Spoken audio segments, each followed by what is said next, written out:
Welcome to the Shrink Down. Today we're going to be talking about dating trends in teens and young adults. Before getting into today's topic, let's do our 4-minute faves.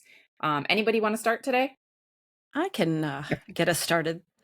I was not sure I was going to do this one because it's a little bit of a mixed bag, but I've been watching Ransom Canyon on Netflix. This is the latest 10-episode sort of limited series. It has Josh Duhamel and Minka Kelly. Oh, I saw the trailer for that. Okay. Oh, I mean, he has aged Gosh well. darn it. Gosh darn it. Gosh darn it. And Minka Kelly, for any Friday Night Lights fans. Yes. I think she was also in the show Euphoria, which I hadn't watched, but I think she got some praise there. So this is a little bit of a mixed bag. It is a very fun watch, but if you think you're going to be watching the next Yellowstone, that is not what this is. It's trying to be, but it's not. That's the vibe I got when this was not. Yeah. So that's good to know. Okay. So what I felt like when I was watching it is one of the writers from Hallmark watched Yellowstone and was like, I think I can do something with this. And then kind of took the plot for Yellowstone, but then put it in a Hallmark blender and blended it up. Then they got Josh Duhamel and Minka Kelly to come on board, and then Netflix bought it. And then that's what we're watching. So we're having very predictable storylines. We know what's going to happen with the romance. Big, bold, like characters who are whatever, but then steamy and mysterious, but whatever. It's very light. But that being said, who doesn't love a good Hallmark movie every once in a while? Mm-hmm. And I just finished watching The Pit, which was very heavy. Awesome, but very heavy. So light. I sort of was like, I was unbraiding my daughter's hair braids from Jamaica yesterday for 3 hours and needed something on. And I put that on and it fit the bill. So I'm in it to the end now. I'm about 3-4 episodes in. But so it is fun. But do not go in thinking you're going to be watching any like Emmy nominated series or Yellowstone. It is not that, but it is fun. Good to know. Yeah. Lauren, what about you?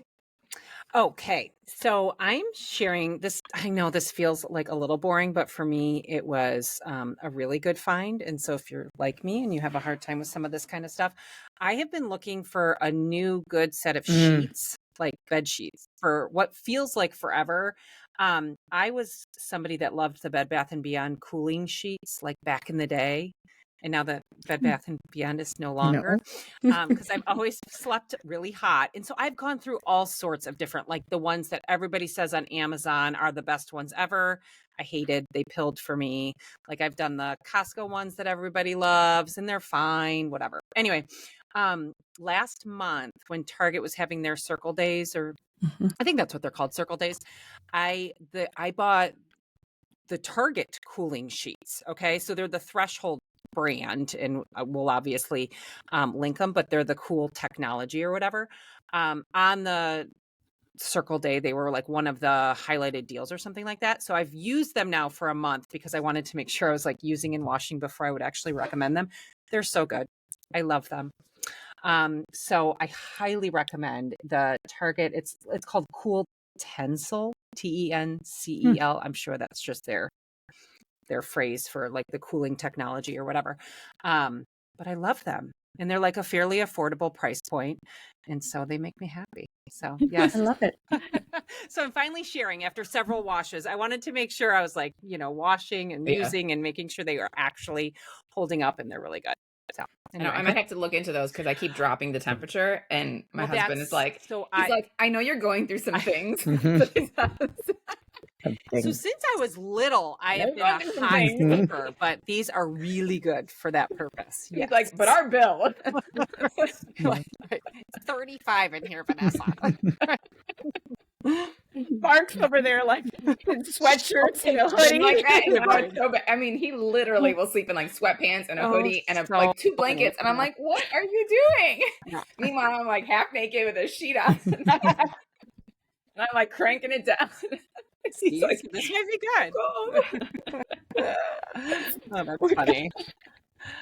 Terry, what about you? Mine is a show also. It is based on the Karen Reed Boston cop case. Oh, yeah. Real life Mhm. crime that happened in 2022. It's a show on Max. It's a short series called A Body in the Snow. And every now and then, one or two true crime cases that is happening currently sort of catches my interest right now. So this is a little bit of a darker one, but the Idaho case. So Yes. I'll like it. So those college kids who were murdered yeah. in Idaho, that trial Yeah. is coming up. They're in the Oh, pretrial yes. phase right now, and there's a lot going on. But the Karen Reed case is what I'm talking about, and that's what the show on Max, the short series, follows. She is a woman. She's currently 44, so this happened a couple of years ago. In 2022 of January, she had been dating a Boston police officer for about 2 years, and he was found in the front lawn of a fellow police officer's house after a night of all of them being out drinking together. And Karen Reed, in my opinion, is his girlfriend, has been framed with hitting him. But it sounds like something much more nefarious occurred in the house that the people who were there partying claims he never entered, but he was found. The original trial happened. I believe it was a mistrial. We are now in trial number 2. Yeah. And every day, if you follow any of this, there are updates, and it is fascinating. There, again, this falls under truth is stranger than fiction. You could not even make up the characters and all of the happenings with this case. And if you want to get up to speed, I would watch A Body in the Snow, the Karen Reed case on Max. Dan, my husband's into it. Every night we go check in about what happened during the trial. I think the judge, her name is Bev, call her Bev. She's totally biased towards the police. It's like this huge corruption cover up. The Boston police, I think, are covering it up. It is this wacky, wild case. But she was a No, cop. she wasn't. She was just the girlfriend. Oh, she wasn't. Oh, I thought she was a cop. The I thought she was a cop boyfriend, too. No, but he the was. boyfriend Okay, was, gotcha. and now it's been revealed that he was looking into drug like stuff for the police department, and then some of the people they were out drinking with that night, the other police officers, their kids, the one son might have been doing some drug dealing, and there was all sort. It's very murky. In order to catch up, I would definitely watch the series on Max and do some internet sleuthing. But it's a fascinating case. That sounds good. It's obviously kind of dark because this sounds like this super nice guy lost his life. He was actually caretaking. He was the primary guardian caretaker for his niece and nephew because his sister had died of a brain tumor. 2 months later, the dad died of a heart attack, and then he took over caring for the kids, and then he was murdered and found dead. So like there's poor kids who lost parents within 2 months, and then their uncle who was caring for them. So it sounds like he was a great stand-up guy from everything I've read. And it, alcohol involved and middle-aged people out boozing the night of a blizzard in January, and some weird things happened.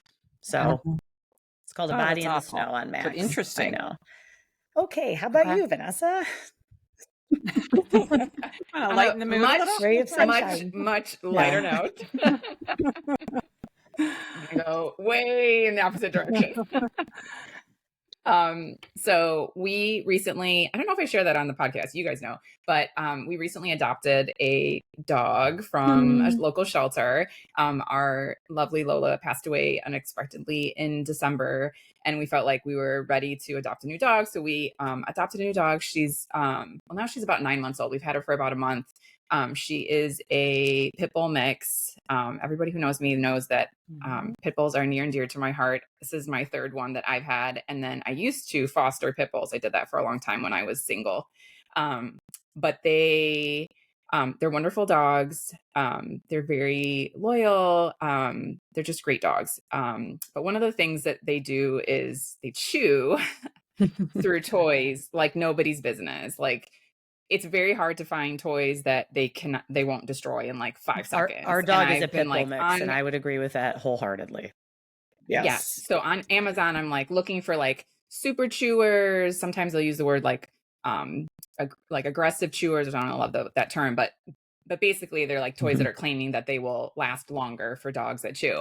And we've gone through like a gajillion of these toys until I finally found one that is, I think, a really good brand. So I had seen ads for this on Instagram. It's called BarkBox.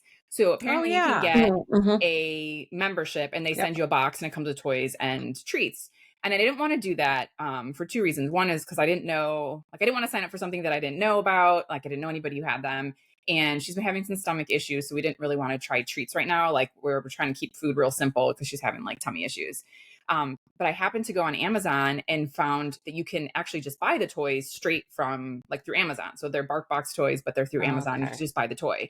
And so we bought 3 of them for her and she loves them. And they have these, they're called Rip and Reveal toys. And so it looks like a stuffed animal, but inside is like a rubber toy of some sort. So like they're different toys. And so they shred the toy because that's what they do with them. But inside is like a heavy duty rubber toy that they can continue to play with. And that's like, they can't chew through that.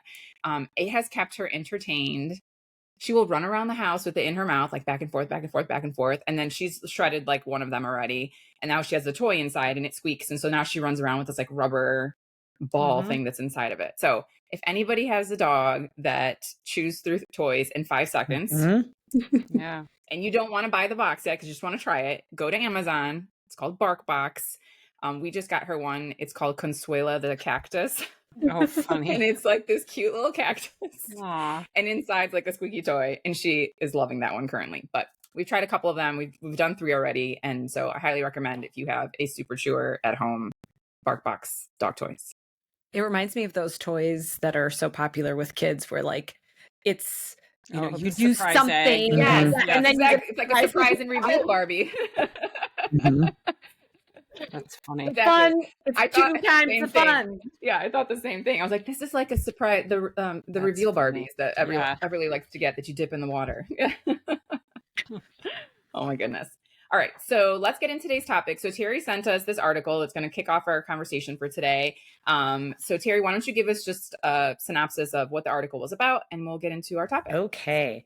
So last month in March, The Atlantic, which used to be in paper, it might still be in paper and online, but there's electronic versions. Yeah.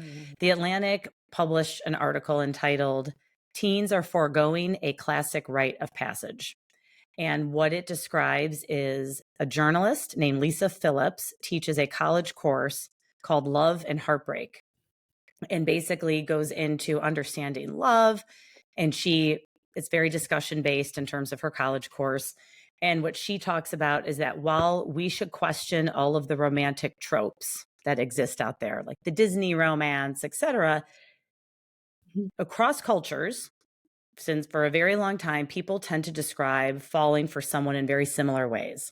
When somebody first has a crush on somebody or they first meet somebody, and going farther than that, when you have your first real dating romantic relationship where you think about the person all the time and you want to be with them and text them and just sort of flooded with those really good feelings. Across cultures, people tend to describe a similar feeling, very much that we associate with young love, especially, right? Like in high school and college and when you're younger, those really intense feelings. And she goes, those tropes began somewhere, like those exist for a reason. She said what's been happening more recently is her college students are very skeptical about love in general and falling for someone, especially young love, because they have not experienced it firsthand. And so this rite of passage is dating, having relationships, having all those experiences when you're younger, as opposed to what we're sometimes seeing now, people just entering the dating world in their mid-20s, give or take. So there's a couple stats I'm going to toss out there. And for example, in 2023, there was a poll from the Survey Center on American Life that Gen Z adults, 56% of them say they have been in a romantic relationship at any point during their teen years. So looking back at their teen years, 56% of Gen Z adults had been in a romantic relationship. We can compare that to Gen Xers, where 76% had some type of relationship as a teenager, and baby boomers, 78% had some type of relationship as a teenager. So that is a marked decrease, right? So we have Gen Xers saying 76%, baby boomers 78% having had a relationship as a teen, while only 56% of Gen Z. And And I did look up real Yeah. quick because the millennials are within there. Yeah, I was Yeah. like, And that millennials, which are, so I had to look up all the different age ranges because I'm like, who are we I talking always about forget. here? Uh-huh. Okay, so I've got them. So what you're talking about, Terry, is 97 to 2012 is Gen Z. So she's seeing the beginning of Yes. Gen Z in Yes. college. This Yes. professor. Millennials are 81 to 96. And then Gen Xers 1965 to 1980. So we are all right there on that cusp. And then baby boomers, of course, 64 or 46 to 64. And I did look up the millennial stat, and it's right there with Gen X. I think it was 76 or 75. Oh, good. It was right. Yeah. There was no change, Yeah. significant change. So we were right. Gen X and millennials are kind of, I think that's probably why they didn't report it, is because this is the first time they're seeing the significant The shift. change is Yeah. with Gen Z. And it's something that has come up in my therapy work with a lot of college age young adults that I'm seeing for individual therapy. I'm thinking of an example of somebody I worked with who's now later on in college, but when this person was in high school, had a lengthy sort of old school traditional 2-year relationship where they came to a crossroads and they went away to college and what do we do? And thinking about how commonplace that was when we were growing up. But for this particular client of mine, she was an anomaly in her friend group. She was the only person in her friend group who had a serious relationship. Her friends did not understand. They were not supportive. They were very critical of the relationship, which by all means, from my perspective and talking with the parents at the time, was a healthy, typical teen relationship. But the friends didn't get it. And I remember, this is during COVID, actually, this was like 4 or 5 years ago. I remember doing therapy sessions with this person and saying to them, your friends don't get it because it's not a lived experience that they've had. They don't get it. One day they too will meet someone they're crazy about and want to spend all their time with them. And you might be annoyed with that, or their other friends might be annoyed with that because this person is getting a lot of grief from their friends for not being with the friends all the time and wanting to be with the new boy, the boyfriend. And it really was very glaringly obvious to me as the outsider, as the therapist, that one of the main difficulties with the friendships was that they just didn't get it because none of them had, they didn't get it. They weren't dating. They didn't have boyfriends and girlfriends, and it was very foreign to them. So this article really resonated, thinking of some of the cases I've worked with, and just in general, I think teens and young adults are not dating the way previous generations have. Yeah. So what I thought was really interesting is the reasons why they're actually not dating. And so the one that is like a no duh one, I think, to all of us is the immersive technology increase. And so, a lot of people are living their lives online, and so they're not engaging in lived experiences. So they're watching from the sidelines. Yes. Right. So they don't really know why that would be something they would want to do because they're just viewing it. But the one that I thought was really interesting, and the other was changing norms. So if my friends aren't doing it, then I'm not going to do it. Right. So so they kind of almost go together. But the one that I thought was really interesting and really got me thinking was increased parental supervision. I was just going to say that. I wrote down helicopter parents. So this is so good for us because we all have younger kids. I feel so fortunate to be able to sort of be in the world where we're learning all of these things. And this is not necessarily a good thing. That parents are preventing their kids from having these experiences because they're helicoptering. Totally. Yeah. I thought that one really, and there was a note about how this is particularly, boys are particularly vulnerable in not getting these experiences, which as a boy mom really stood out to me because boys don't learn the same kind of communication skills with their friends as in a relationship, because boys' friendships are built on a lot of teasing.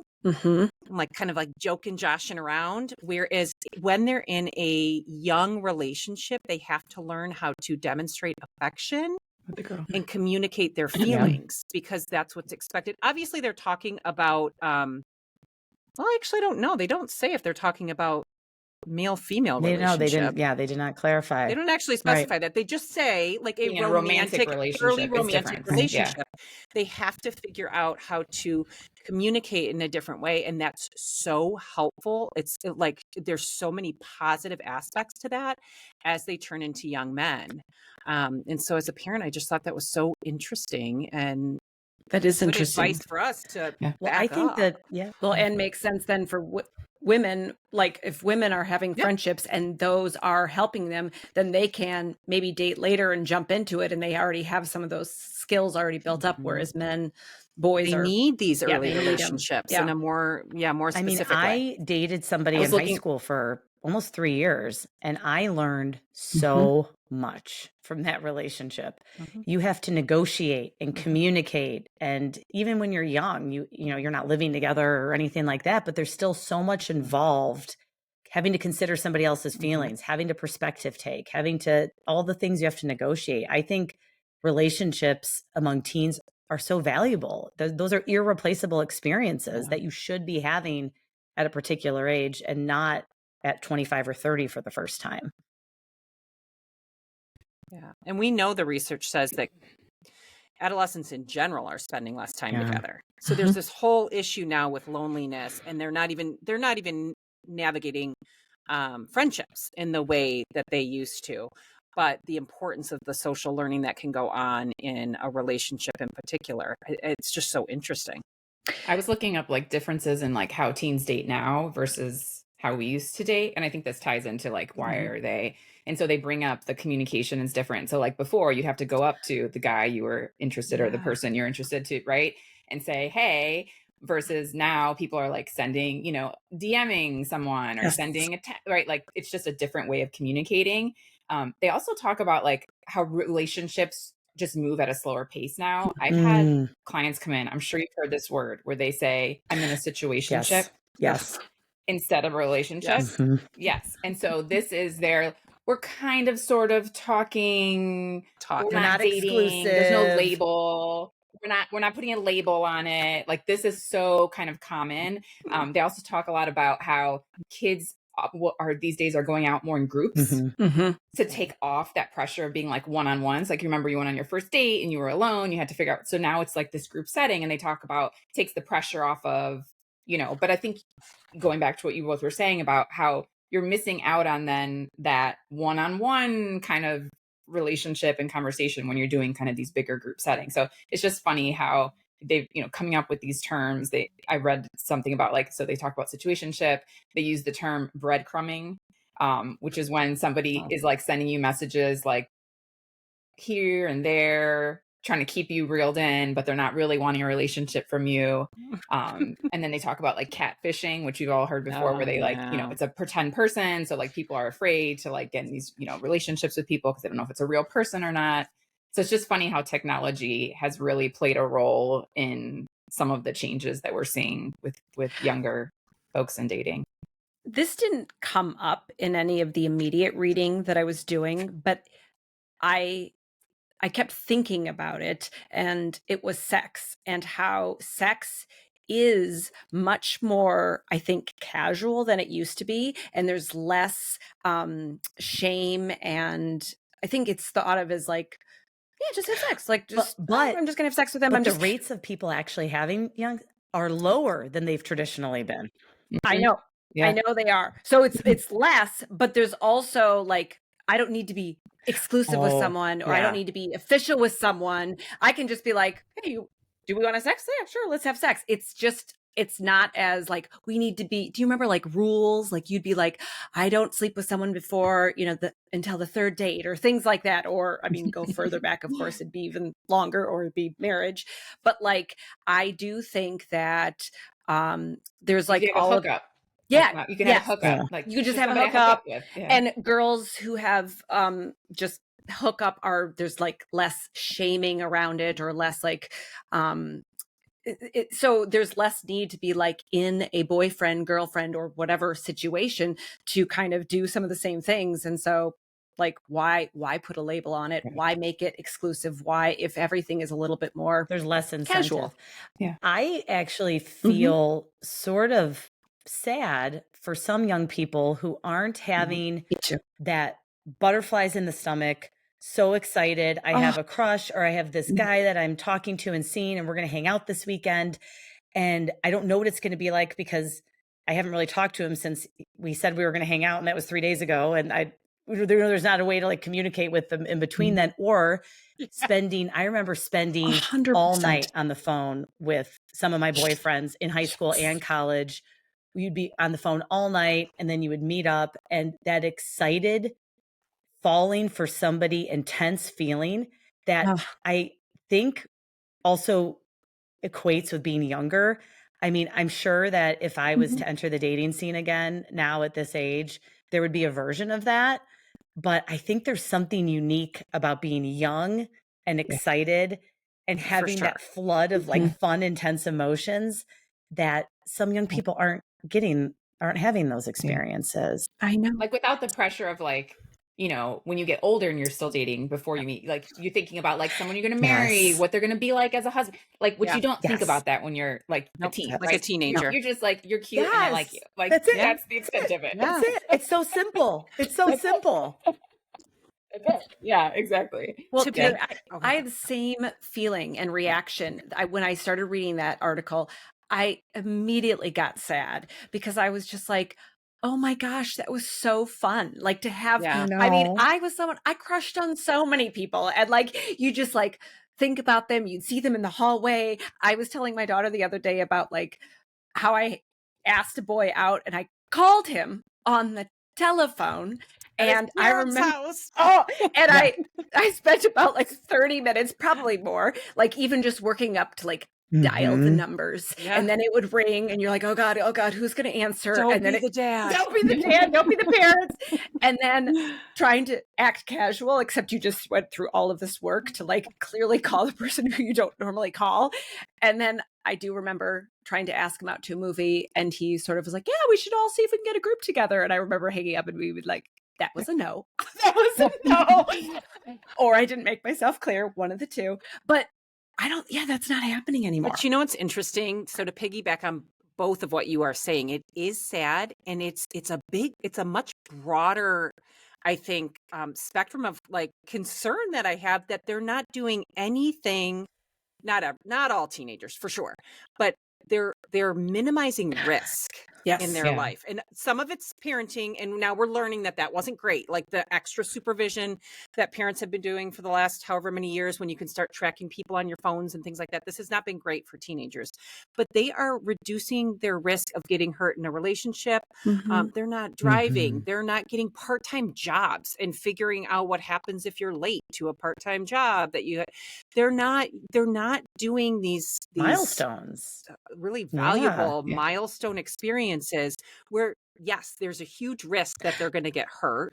And there's a lot of anxiety associated with actually doing the thing, like calling the person, going in to get a job application. Anybody else doing therapy with some of your clients, young adults and teenagers, where you're like, how about we walk into the store and not do an online application that you don't know where it went? And even if they tell you to do the online application, go to the store and make, follow up. They're not doing just like milestone experiences. So they're minimizing hurt, discomfort in their life, but they as a result, they're also losing out on all of these experiences that we all had. They're not achieving those. I think it's like so an interesting important phrase for anyone listening who has a teen or young adult in their life. And I think exactly what Lauren's saying, whether it's geared towards relationship concerns or jobs or whatever, I think an important question to ask them is, are you willing to be uncomfortable? What is your willingness to experience discomfort, whether it's asking somebody out, asking if they want to be exclusive, following up about the job application you submitted, fill in the blank. Are you willing to be a little uncomfortable? My son, we were just on vacation and we were at this hotel that had a water slide and on one part of the pool and then a basketball hoop at the other part of the pool. And he wanted to do a trick shot from the top of the water slide. You guys know, Dude Perfect. Dude Perfect. This is Dude. Our life is trick Dude shots, Perfect, which is so fun. But whatever, he wanted to do a trick shot from the top of the water slide with just like a little foam ball to the basketball hoop. He wanted to like try to see if he could do that before he went down the water slide. And he's like, Mom, can I do this? And I was like, go ask the lifeguard. And he kind of like looked at me, and I was like, if this is important to you, you're going to have to be uncomfortable for a minute. The worst you can do is say no. And to my surprise, I was like so proud of him. He went up and asked the lifeguard. She's like, sure. If somebody comes and is playing under the basketball hoop, then you can't do it. But for now, yeah, that's fine. And he was like, the discomfort he felt was at all like 10 out of 10. Yep. But then the pride he felt in himself after that was like 10 out of 10 as well. Yes. So it's like, that's just such a microcosm. He's 11 and a half, right? But like of like what some of these adolescents that they're not putting themselves in the position to feel uncomfortable. And dating, I think, is a really good example of that. They're just avoiding the discomfort. Yeah. And with dating, it is the full spectrum. If you really like someone, it's all of the feelings, because it's the fun butterflies, it's the nervousness, it's the excitement, and potentially it's the heartbreak at the end of it. Rejection. And it's all part of it. It's a package deal. Like it's a package deal, but it's such a fun deal. Like it's like, but it's a lived experience, and you can't tell someone about it unless they've actually done it. And so I'm sure that's part of the class here I think she said, I'm trying to teach people that being in love is like an actual thing and is a fun, happen. Intense feeling. And there's a reason why there are, multi-million-dollar movies and love songs, and it's such a part of our culture. There's a reason for all those tropes. And Ransom Canyon would not exist without this trope. Right. Hallmark. The only thing it's standing on is people watching it for like the kiss and the moment. Yes. Oh my goodness. I mean, it is. I did think it was interesting in that related article. There was like a the one that was doing the statistics from the Survey Center on American Life, that those that prioritize establishing romantic connections earlier are more likely to get married or be in a long-term relationship as an adult. Oh, I believe that. That's interesting. And they're not saying causation, but they're saying there is this correlation that like if you try some of these experiences in adolescence, you're much more likely to have a meaningful relationship as an adult, which I have used this idea to try to encourage more engagement from some of the young adults and teens I do therapy with, to try to get them out into the dating pool and put themselves out there. I have said to them, after college, never again in your lifetime will you have this many people in your same age bracket around you. There is a window. Yeah. High school and college, you are surrounded by so many same age peers.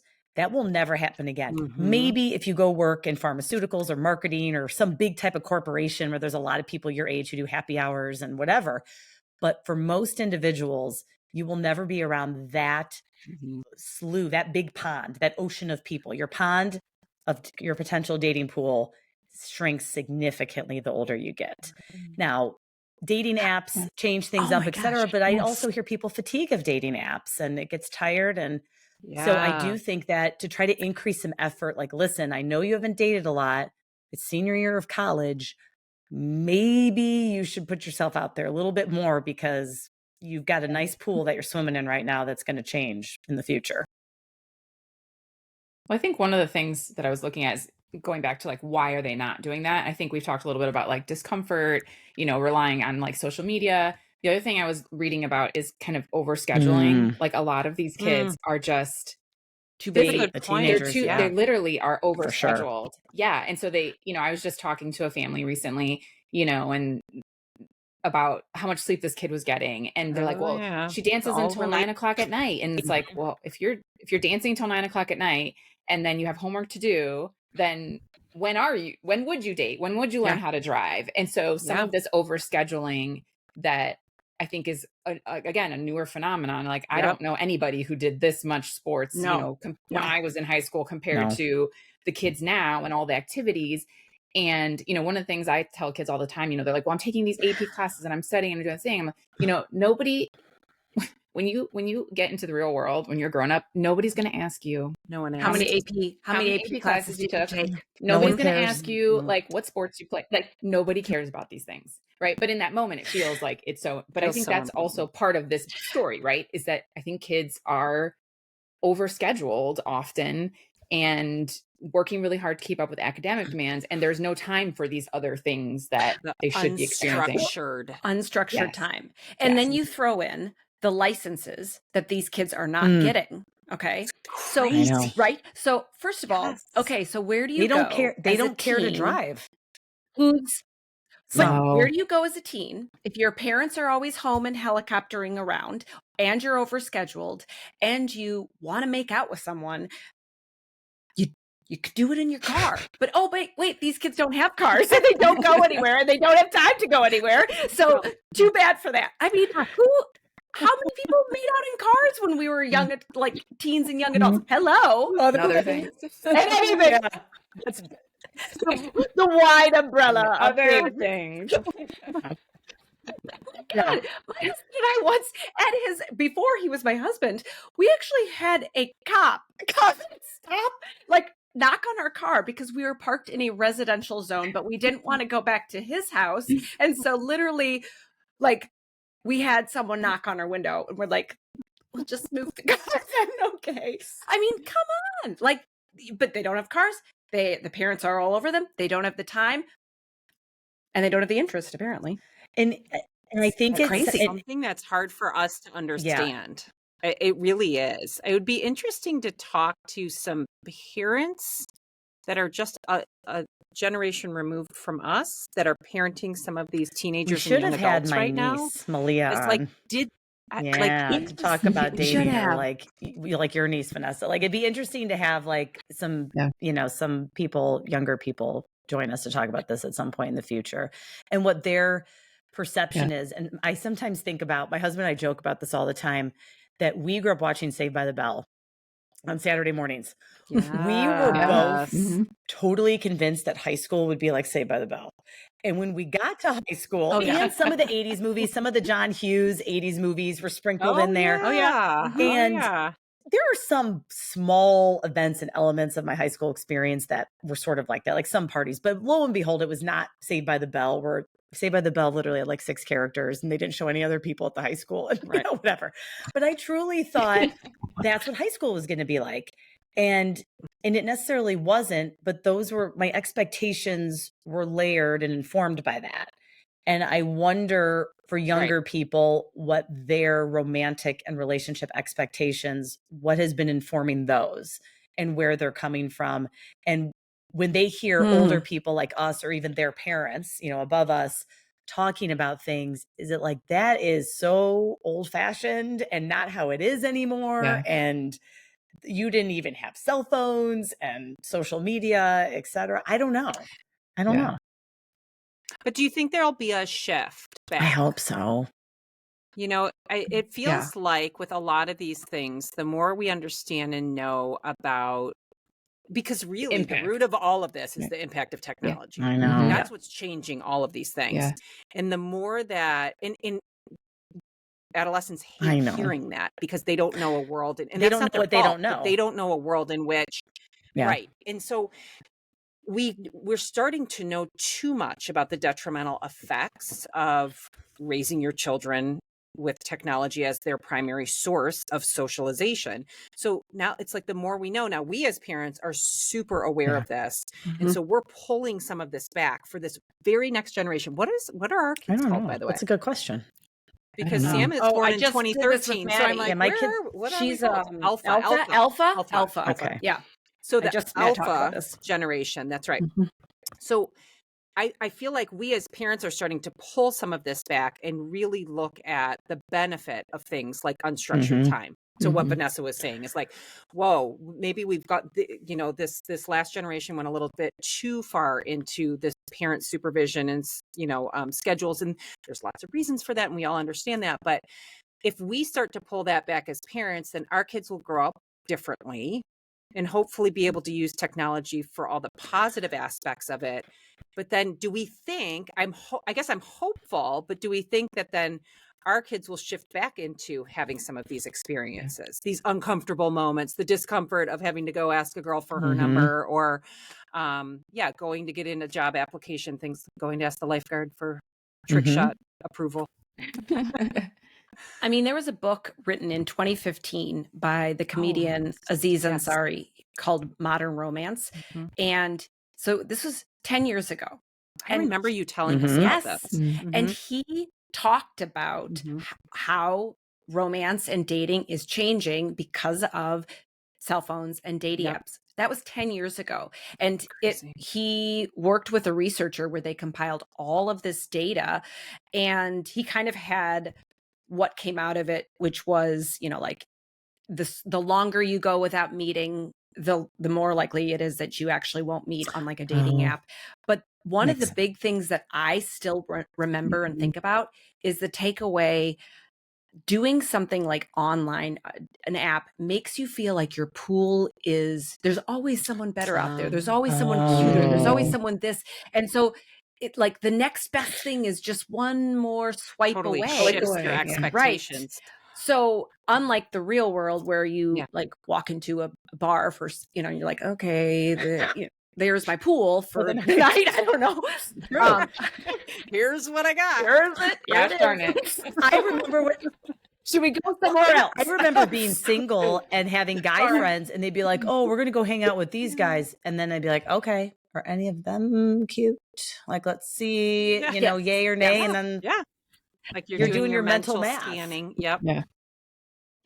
Yeah, it's interesting because I was married and divorced before, and this is my second marriage. And so I caught I caught the dating app world when it first started. So I don't know that you guys ever, you guys are, yeah. So I caught the like kind of the beginning of the app dating world, you know, when I was single again in my late 20s. And, you know, some of the things that, you know, you guys mentioned is, you know, there were people that I would talk to, and I'd be like, it would just, I'm like, this is a waste of time. So I actually made a rule, like, and so I would be like, if you want to, like, I would just, I'm not going to talk to you on this app. Like, if you want to meet me, like, let's go meet. Like, I set this rule after a while because I was like, this is so annoying. I'm just spending all this energy and time talking and and it's like, I don't even know you. I don't even know, because I do think a big thing about meeting someone online and then meeting them in person is that chemistry. 100%. You brought that up. Chemistry. You can look at a picture, you can talk to someone, and you meet them, and you're like, wah, wah, wah. And let me tell you, and that's there what was a lot of wah, wah, wah. Yeah, there was a lot of wah, wah, wahs when I made this rule after, like, you know, it happened a couple times. Oh my gosh. There's one main event that made me kind of be like, okay, it was a very big want moment. That I was like, we're not doing that again. We're just going to, you know, hey, meet, you want to meet? Great. You don't want to meet. But that, I will say, there is definitely, having experienced, like, you know, old school, also call it old school dating, and then, you know, some app stuff. But that's even changed so much now. Like, the app world has changed. There's so many more. I think the way, when I was, you know, in my late 20s, whatever year that was it 08, 09? It was just a couple. It'd be like Match.com. And that other one that, like, I don't know, there was another one. eHarmony. And you had to fill out like a 20-page bio to do it. And then from there, it went to like these hookup apps where, like, literally Tinder, and I don't even know that. So then I never did any of those because by then I was married. But yeah, they've shifted into these apps where you're literally, and now you don't even need an app. You put up your Instagram, right? I think so. It's not even a dating app. Do it by, and people are just DM. People just send you a message. They see your picture. So you don't even have to, you know, it doesn't even have to be like, I'm now going on this dating app. You can find people so easily, but you miss that, like, chemistry part of it. And actually, so true. Is there a connection here? Because you can have so many things in common, you know, that you're sharing, but it's not until you, like, meet that person and you really get that feeling of the butterflies that you talked about. Because there's people that I have felt. Well, that's what high school and college, those are perfect environments for that. Because there's people person. that you would, there's guys that I have felt chemistry with and felt connected to and attracted to, that if I just saw their picture, I don't think that would be the case, and vice versa. Guys who I'm like, he's great looking, Right. whatever, and then you meet them in person, like, he's a nice dude, whatever, but there's nothing there. Total So dud. it's Or so Or he's important. I like would a say people douche. become more or less attractive once you meet Yes. them. Like Yeah. that's And just, they start talking. yes. Yes. I always think of, I can't help but think of the Sex in the City. This is super dating all of us, I get, but like the Sex in the City episode where Samantha was beating this one guy at a bar, and she went up and they started talking. He's too You short. know what I'm Yes. And she's like, okay. And then he hops Yes. off. And I mean, I'm sorry, my husband is a shorter guy, but like this guy, he hopped off the bench Yes. and he was like, Yes. And you're so like, short. And she was like, yeah, this isn't going to work. And I think she tried for it. And then she was like, Can't do it. no. Oh my gosh. But I was like, there was a perfect example where it was in person. And then it was just like, nope, this is not going to work. 100%. Gotta Oh have my that chemistry. Right. Any Well, other thoughts? I was Lauren, just what were going you to say, gonna I hope it does Me shift. too. Yeah. Me too. I think I would say, in reading on this topic, and maybe we can kind of end on this, of some positive things that that I think this new generation has going for them, is that there isn't a pressure to be in a relationship, Yes. which I think that Agreed. is nice. That is it's nice. Agreed. okay to be single, because I remember Mhm. being in high school, I didn't date a lot, and my friends always had Yeah. boyfriends. Yeah. And it made me like, and my friends never made me feel bad, but I felt bad because put I was that like, why pressure don't on I have a yourself. boyfriend? Yeah. So Mhm. I do feel like that's a positive. I wish that more were dating, but I also like the idea that it's okay to be the single friend, and Yeah. there isn't a negative kind of, tone to that. I think also, there's so much more acceptance in the LGBTQ plus community, and kids now, have the ability to kind of express those feelings. And I think kids are just more tolerant in general, like Yes. this younger generation of, Yeah. being different and different types of relationships. So I think that that's also really They're nice. so accepting. It's awesome to see. So I think that is a positive part of the dating world for these kids. And, I think they are also more aware of what a positive, relationship looks like, because they have that, online, you get exposed to that. So I want to say that there are, I think, a lot of positive things too that the younger generation Agreed. have kind of are experiencing. But I still think, like we've talked about a lot in this episode, that we need to bring some of the old school kind of ways back. And I think if we can blend the new I was positive thinking and the the old same thing. school, Blending is perfect. that's what I Blending would hope be for our great. kids. Yeah. That we can Make blend those positives a lived Yes. experience. Yes. Absolutely. Something to actually do versus watch. Yeah. Absolutely. Well, awesome. That was a great chat, ladies. Please join us next time on The Shrink Down.